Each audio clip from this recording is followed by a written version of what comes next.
Hola, ¿qué tal? Es muy grato estar de nuevo con ustedes y aquí están los temas de hoy. Colombia pasa por uno de los momentos más críticos en temas de corrupción. Cada día aparece un nuevo escándalo y detrás de esas investigaciones hay un equipo liderado por una mujer, la fiscal general Vivian Morales, quien estará con nosotros para hablar de lo que está ocurriendo en estos casos, de las razones que permitieron que los corruptos hayan alcanzado tantas instancias, pero también para hablar de su vida y del cambio que significó la llegada a ese despacho, convertida en la primera mujer fiscal general de Colombia. El estrés es la enfermedad del mundo moderno. Cada día son más los problemas de salud que se diagnostican por este mal, del que no parece escapar persona alguna en el planeta. El médico Santiago Rojas acaba de escribir un libro sobre el tema y hoy estará con nosotros para hablar de consecuencias, de causas, pero sobre todo de la forma como podemos desestresarnos.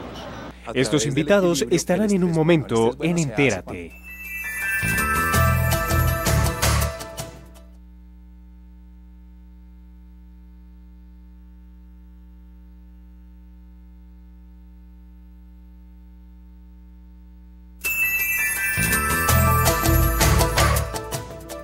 En buena hora, Colombia tiene a una mujer de altos quilates, de una formación moral intachable, de unos principios verticales que ha defendido toda su vida a Vivian Morales como fiscal general de la Nación.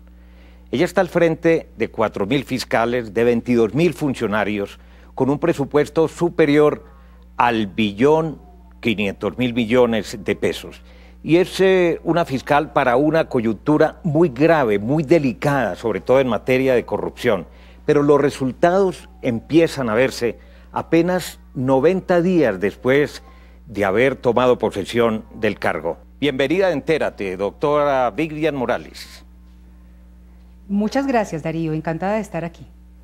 Señora fiscal Vivian Morales, ¿en qué momento se nos robaron este país por los cuatro costados? ¿Dónde estaban las autoridades de control en los años anteriores? La Fiscalía, la Procuraduría, la Contraloría, el Ejecutivo. Pues, Darío, eso mismo se pregunta uno. Lo que pasa es que el país ha tenido que dar batallas en distintos frentes. Piensa uno que esa batalla contra el narcotráfico y contra el terrorismo de pronto permitió que se desviara la mirada, que solamente se mirara hacia un blanco, mientras que por otro lado iba creciendo esta corrupción desmesurada, pero también hay que tener en cuenta que el narcotráfico fue generando un caldo de cultivo en las instituciones que las hizo permeables a todo tipo de corrupción. También hay que pensar en una cosa como ideológica. En los últimos 20 años se ha hablado mucho de la privatización de lo público, de la disminución del papel del Estado, y eso ha generado una cultura, digamos, de desapego a lo público. Creo que hay muchos elementos que confluyen en darnos como resultado esta terrible corrupción que hoy es desbordante. Señora fiscal, ¿con 4.000 fiscales es suficiente para atender tantos frentes? No, Darío, definitivamente no. Algún día pensaba que si seguimos destapando las ollas podridas de la corrupción, los 4.000 fiscales que tengo van a tener que dedicarse solamente a los temas de corrupción. He estado visitando las seccionales y en los últimos años es increíble, pero la parte que más se ha debilitado es la del número de fiscales dedicados a la lucha contra los delitos contra la administración pública, es decir, los fiscales anticorrupción en las seccionales son el menor número, están dedicados más a los temas de crímenes, de homicidios, de delitos de terrorismo, delitos de narcotráfico, que al tema de lucha contra delitos contra la administración pública. ¿Cuántos fiscales adicionales cree usted que se necesitarían para poder atacar con eficacia y con prontitud realmente este cáncer que nos está comiendo? Yo pienso que no solamente en el tema de administración pública, es que por ejemplo en el tema de derechos humanos también tenemos una exigencia importante desde el punto de vista nacional e internacional. Creo que debería incrementarse en unos 1.000 el número de fiscales en la Fiscalía y unos 2.500 investigadores más. Esos fiscales que hay, los que usted propone que se creen, ¿realmente ganan lo suficiente para tratar, hasta donde humanamente y moralmente es posible, evitar que los corrompan? Darío, los fiscales tienen unos niveles salariales buenos comparados con, digamos, el sector público en Colombia, pero no los investigadores judiciales. Un investigador se está ganando entre 1.600.000 y 2.400.000 y lleva la investigación, el centro de la prueba sobre lo que se va a decidir en sus manos. Tiene que tomar buceta, mientras que los delincuentes se desplazan de la manera más fácil y con los mejores carros y elementos tecnológicos que tienen a su disposición. La investigación es muy pobre. Mire que yo estuve en el Departamento de Justicia de los Estados Unidos hace apenas 15 días y algo que ellos me decían era que era muy honroso trabajar en el Departamento de Justicia, y me decía quién era la persona, digamos, directora de reclutamiento, que ganaban muy buenos sueldos para poder ponerlos en una situación de mucha dignidad e integridad y a salvo de toda tentación. Los organismos de control y el propio presidente de la República, en una flamante rueda de prensa, destaparon el iceberg, la puntica de toda la corrupción y la crisis en el sistema de salud de Colombia. Se está destapando por parte también de la Procuraduría General de la Nación, al parecer, otro cartel de la contratación en el tema de las pensiones. ¿La Fiscalía también ha avanzado en ese frente? En este momento la Fiscalía tiene centrada su mira en el tema de salud, Darío, porque yo sí advierto que va a ser un tema que va a crecer enormemente.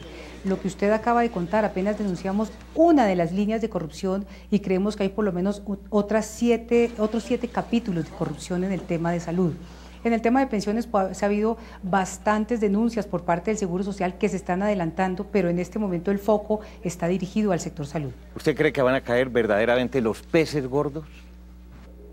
Es nuestra intención y nuestro esfuerzo, porque no hacemos o no avanzamos mucho dejando la investigación en responsables, sí, pero que son del mando, digamos, podría entenderse medio.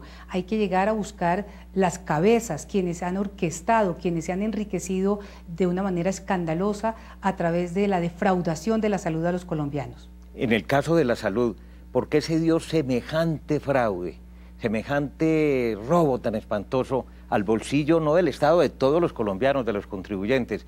Porque el sistema quedó mal diseñado, porque faltaron los controles, porque no hubo la voluntad política, porque fallaron los organismos de control.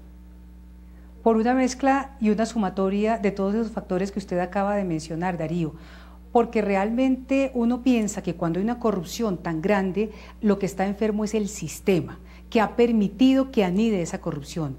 Pienso que una reglamentación no transparente, pienso que haber pasado por unos niveles, digamos, en donde se tenían que dar vistos buenos, en donde no tenían los suficientes controles, permitió anidar todo tipo de arbitrariedades, de discrecionalidades y de corrupción. Los sistemas, en cuanto más transparentes, pues más evitan la corrupción, porque donde hay tanto tramitador que para usted a través de una tutela personalizada, entonces démosle el tratamiento y el medicamento, pero debe ir por acá, caso por caso, permite el crecimiento de la corrupción. Los gobiernos se demoraron mucho en actualizar los sistemas de los planes obligatorios de salud. El tema de las tutelas, sin duda hay que estudiarlo, porque a través de las tutelas también se filtró mucha corrupción en el sistema de salud. Entonces yo pienso que esto es una visión del sistema total. Este problema que estamos afrontando y que en buena hora está siendo destapado por la Fiscalía, la Procuraduría, la Contraloría y la voluntad política del gobierno, habla muy bien de la justicia, de la celeridad con que quiere hacer las cosas, pero habla muy mal del país. Yo creo que estamos quedando ante el mundo como unos auténticos bandidos de cuello blanco.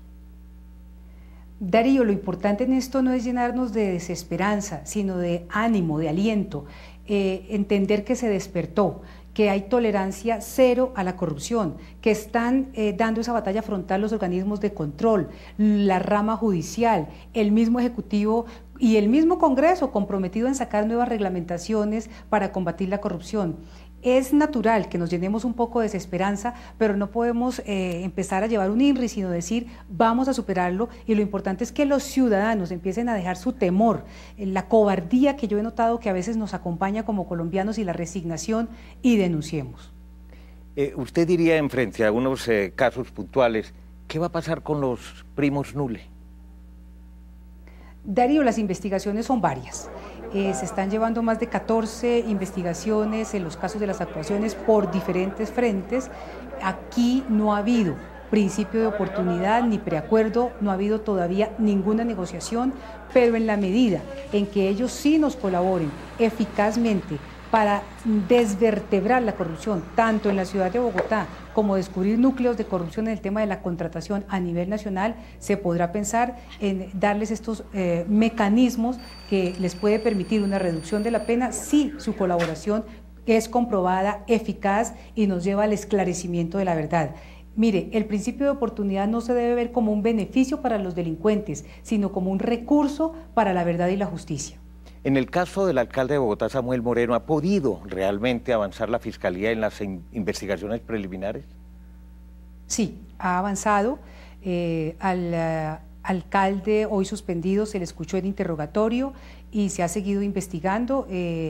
Su investigación, como la de otros contratistas y otros funcionarios públicos, sigue adelante. Lo que pasa, Darío, es que estas investigaciones no pueden tener el mismo paso de las investigaciones que hacen los medios. Hay dos justicias, la mediática y la de la rama judicial, la del Estado. A veces hay desfases en los tiempos porque nosotros tenemos que respetar el debido proceso, tenemos que respetar las garantías de los ciudadanos y por eso solamente vamos dando cada paso en la medida en que tengamos suficientes elementos probatorios. Señora fiscal Vivian Morales, ¿qué va a hacer la Fiscalía en torno a una denuncia que instauró el columnista León Valencia frente al señor expresidente Álvaro Uribe por afirmaciones que él considera injuriosas y calumniosas, indicándole de una serie de delitos, lo llamó asesino y demás, pero ya como ciudadano de Colombia, el doctor Álvaro Uribe? Pues si ya es como ciudadano de Colombia, sin su fuero que le correspondía como presidente o el fuero que le puede corresponder como expresidente por actuaciones que hizo en la presidencia, si ya no llegara a tener fuero, se adelantarán las investigaciones que correspondan por parte de la Fiscalía. ¿Cómo hace una mujer para conciliar su papel de fiscal? Hablando ya de algunas cosas que tienen que ver con usted, doctora Vivian Morales, su papel de madre, de mujer, que tenía una vida muy ordenada, muy tranquila relativamente, profesora, integrante de una mesa de trabajo en Caracol Radio, para tener ahora este ritmo que la consume hasta las 10 de la noche, trabajos los sábados, los espacios privados se le han reducido notablemente. Notablemente, Darío, uno por eso, por la intensidad del trabajo y otro también por la cantidad del esquema de seguridad que disminuye la vida íntima y personal. Pero bueno, ordenada sigue siendo mi vida. Lo que pasa es que tengo mucho menos tiempo para compartir con mis hijos. Le doy gracias a Dios que después de que salí del Congreso en el año 2002, pude más o menos durante 8 años dedicar una buena parte de mi tiempo a mis hijos. Entonces, en este momento en que no comparto con ellos al día más de 40 minutos, de 1 hora es mucho el día que puedo brindarles a ellos, me siento contenta de haber podido sembrar en ellos, poderlos cuidar en la etapa previa a la adolescencia que están viviendo ahora, y siento que además son unos coequiperos extraordinarios que se sienten muy orgullosos del trabajo de su mamá. Ellos estuvieron de acuerdo en que usted aceptara esa responsabilidad tan grande y ese honor tan importante. Sí, en un principio les comenté, antes de aceptar la postulación de la terna por parte del señor presidente, y les dije, en el caso de que yo saliera elegida, la vida nos va a cambiar totalmente, hijos. Esta paz, esta dicha que tenemos ahora se nos va a cambiar. Quiero que entienda que va a ser un cargo de los más difíciles del país. Oremos y tomemos la decisión entre todos, porque era una decisión que les concernía a ellos y todos estuvimos de acuerdo. ¿Cuál es su objetivo? Que al término de su mandato de 4 años al frente de la Fiscalía, usted haya logrado ¿qué? Primero, uno, descongestionar. La Fiscalía tiene una congestión enorme.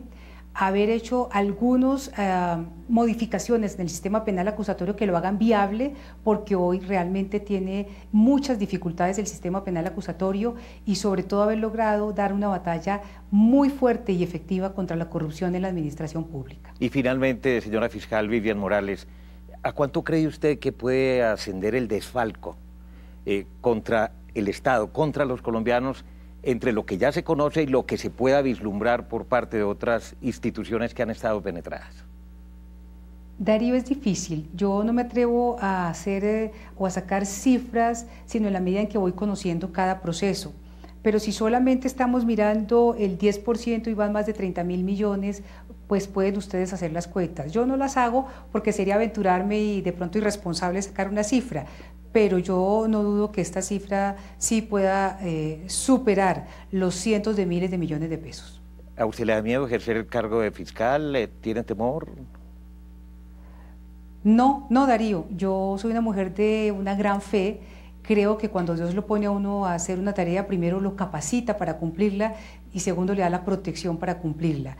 Que sí es duro y que he tenido que hacer más fuerte la resistencia y digamos, alguien me dijo no tiene que tener cuero de cocodrilo sino de rinoceronte, pero tengo una fe en Dios y sé que me puso aquí en este momento, me tendrá aquí hasta cuando cumpla el papel que ha designado para cumplirlo. Es una mujer recta, es una mujer de principios, es una mujer que tiene una vida espiritual enorme y eso desde luego la potencia seguramente para ser una fiscal que va a dejar una huella profunda por el bien de Colombia. Muchas gracias, doctora Vivian Morales, por estar en Entérate de Caracol Internacional. Mil gracias, Darío.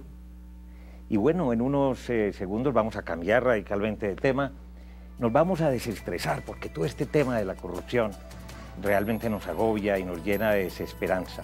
Vamos a conversar con el médico Santiago Rojas. Él es autor de muchos libros. El último va a ser presentado en los Estados Unidos, en Miami y en Nueva York.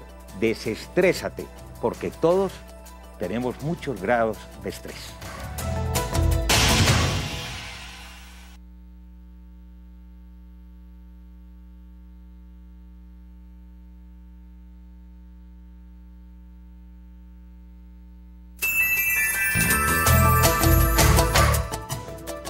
Libérate de la tensión y mejora tu vida. En una palabra, desestrésate. Eso se lo podemos aplicar a todos los habitantes del planeta. Da igual que uno sea un colombiano, un norteamericano, un chino, un indio o un ruso.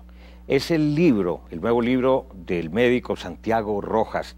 Es su octava obra. Después del éxito que tuvo Desintoxícate, el doctor Santiago Rojas va a estar presentando en 5 instituciones del sur de la Florida esta obra entre el 23 y el 28 de mayo del presente año. Son cerca de 300 y pico de páginas. Doctor Rojas, ¿qué es el estrés? El estrés es una respuesta adaptativa. Todo ser humano, incluso los animales y hasta el reino vegetal, se tiene que adaptar a los cambios externos y a los internos. La interacción, por ejemplo, el cambio de clima, el cambio de ciudad, el cambio de estado afectivo, el cambio de salud. Cuando uno se adapta correctamente, el estrés se vuelve positivo o se llama eustrés. Cuando el estrés es negativo porque no se adapta, viene la tensión y viene el quemamiento. Eso lo dijo el doctor Hans Selye ya hacia 1936 en su obra cuando describió y acuñó el término estrés, que significa tensión, y básicamente lo que tenemos que hacer, adaptarnos a la vida para vivir en eustrés o en bienestar. ¿Y qué es el distrés? ¿Por qué se genera el distrés? El distrés porque no nos adaptamos, porque nuestra mente no es capaz de concebir adecuadamente lo que se está viviendo. Por ejemplo, si uno se sale de la manada, en el caso de un animal, y entra a una selva, está víctima de todos los animales que hay depredadores en el mundo. Así nos pasa en el mundo moderno. Salimos a una ciudad que no conocemos, sentimos que todo es un depredador, que todos nos pueden atacar, que el mundo externo está contra nosotros. Cuando estamos en un momento de crisis afectiva, cuando tenemos un dolor, un sufrimiento, si no nos adaptamos correctamente a lo que nos ocurre, entramos en distrés, que significa tensión, que significa sufrimiento, congestión emocional, física, biológica, y luego terminamos teniendo agotamiento, que es ya quemamiento, o lo que se dice en inglés burnout, que significa que ya no podemos hacer nada más. ¿Y yo cómo puedo combatir ese estrés malo, ese distrés? Básicamente, como el colesterol malo y el colesterol bueno. El colesterol malo es mucho más alto, pero necesitamos que esté bajo, y colesterol bueno subirlo, lo hacemos en la dieta y todo. Entonces, en la vida no podemos acabar con el estrés malo. Sería, digamos, una utopía pensar que nadie tenga tensión en la vida. Todos tenemos estrés. Entonces, lo que hacemos es superar a través del equilibrio el estrés bueno. El estrés bueno se hace cuando tenemos eustrés, que significa adaptarnos, gozarnos la vida, integrarnos a lo que tenemos que hacer. Aprender a hacer muchas estrategias muy sencillas que tienen que ver con el disfrute, con la integración absoluta de lo que estamos haciendo. Por ejemplo, tener una buena fantasía. La fantasía nos hace que todo el mundo, digamos, la motivación de la vida lo volvamos una fantasía positiva, que nos motivemos para lo que vamos a hacer. Y la clave está bien investigada, que controlemos lo que hagamos. Si yo estoy aquí hablando y puedo hablar, entonces tengo control. Pero si, por ejemplo, me toca hablar en japonés, en este momento no tengo control. Eso le da estrés. Eso me daría un estrés negativo. Entonces tengo que poder Adaptarme sería buscar un traductor, buscar una forma de que yo pueda mantener el control. Segundo, compromiso. Eso sí que es importante. En la vida comprometerse significa manejar eustrés o estrés positivo. En la medida que yo me comprometa con lo que hago, tengo más fuerzas, más energía, más capacidad. Y por último, cuando no pueda superar algo, véalo como un reto. En lugar de verlo como una dificultad que no puedo pasar y una angustia, lo veo como un reto que yo puedo entonces afrontar. Cada vez que yo vea un reto, cuando lo pase por encima, voy a tener tal experiencia positiva que tendré mucha más fortaleza. Por eso es bueno enamorarse, porque uno no sabe si la otra persona lo quiere, no lo quiere, esas miradas como que sí. Mantiene un nivel de tensión. Sí, pero es una tensión estresante, claro. Porque claro, tiene ilusión, es un sueño. Claro, es un reto conseguirla, es un compromiso porque me interesa la relación y por supuesto yo empiezo a controlarme, mejoro mi apetito, quiero ver mi imagen mucho mejor, quiero estar más apuesto, quiero estar mucho más controlado, no quiero perder el control ante la persona. Esos estados de enamoramiento son ideales, por ejemplo, para manejar el eustrés en la vida cotidiana. No solamente enamorarse de una persona, sino de un trabajo, de un proyecto, de la relación familiar, de lo que hacemos, del equipo de fútbol, del culto religioso. Cada vez que le pongamos ese eustrés a la vida, vamos a tener control, compromiso y desafío y, por supuesto, mucho mayor bienestar. Los hábitos, las costumbres, la alimentación, las bebidas, ¿todo eso influye realmente en un estrés negativo, en un distrés? Por supuesto. Digamos, la comida llamada chatarra favorece el distrés. Las verduras, los vegetales, la gran cantidad de agua. Es increíble cómo tomar agua en abundancia aumenta el eustrés o el estrés favorable, mientras que la comida chatarra, el exceso de alcohol. Fíjense lo interesante, un poquito de alcohol da eustrés, un poquito de café da eustrés. Si nos pasamos en exceso, no da eustrés, sino da distrés. Entonces, en la vida no es la cantidad, sino la calidad y el momento adecuado, es el momento justo de las relaciones. Por supuesto, el descansar, es el equilibrio justo entre el descansar y la actividad, entre, por ejemplo, el estar haciendo algo externo y el estar viviendo el mundo interno. Nosotros no podemos estar solamente en el mundo interior como solo en el mundo exterior. Por eso hay que aprender a adaptarse. Cuando estamos manejando, hay que asumir el rol de manejar. Cuando estamos haciendo el amor, hay que hacer el rol de hacer el amor. Cuando estamos durmiendo, si nosotros nos deberíamos dormir y no dormimos, nos estresamos, distresando, para decirlo de la forma negativa. Entonces, la clave de la vida es aprender a adaptarse en cada momento. Eso es todo. Y eso es lo que yo explico además con unas ayudas externas, porque uno tiene que tener esta estrategia en la vida, que es la que enseñó el doctor Hans Selye, que yo repito en el libro, que es una estrategia muy antigua, pero muy práctica y que yo trabajo todos los días con los pacientes. Hay que identificar qué me estresa, cuál es el agente estresor de mi vida, ese agente, el ruido, la soledad, la ansiedad.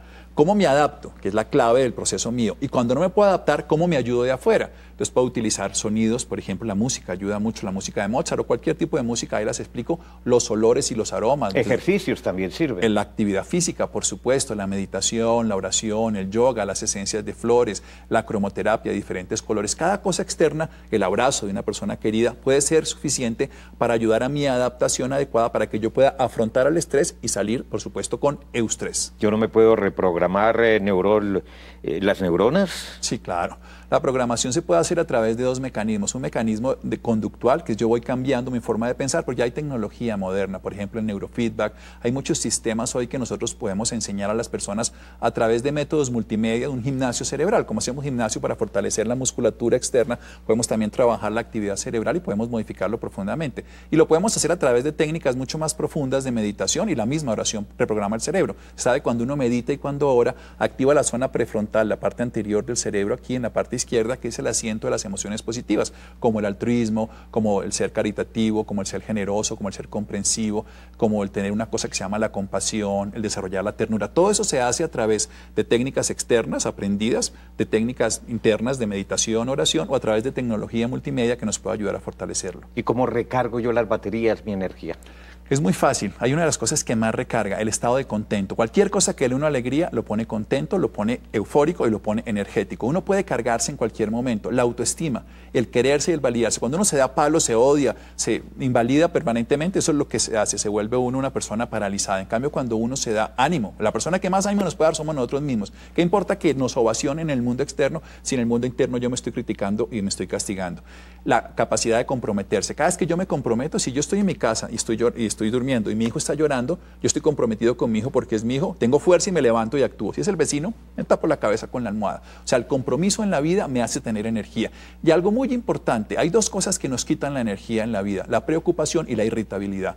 La preocupación, sin ocuparse, nos genera gota a gota se va quitando la energía, y la irritabilidad me hace perderla por desfogue. Uno se pone bravo y queda agotado. Por el contrario, hay cosas que nos llenan muchísimo más de energía dentro de lo que ya hemos hablado, el hacer ejercicio. La gente dice, es que yo no hago porque estoy cansado. Haga ejercicio para quitarse el cansancio.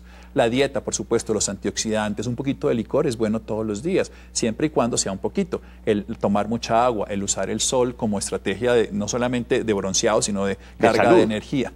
El caminar descalzo en la playa. Y hay muchas otras cosas que yo las cuento ahí en el libro, de aromas, de sabores, de colores, de estrategias muy sencillas. Y hay una cosa fundamental que para mí es una de las estrategias que la gente que vive en soledad puede buscar, se llama el abrazo, el contacto físico. Es súper revitalizador, 4 abrazos al día, 8, 12 abrazos lo cargan a uno, lo llenan de energía. ¿Cómo hace usted, un hombre tan ocupado, tremendamente ocupado, con tantas decenas, centenares de pacientes, para dictar conferencias, talleres, seminarios, capacitar médicos, y al mismo tiempo escribir 8 o 10 libros?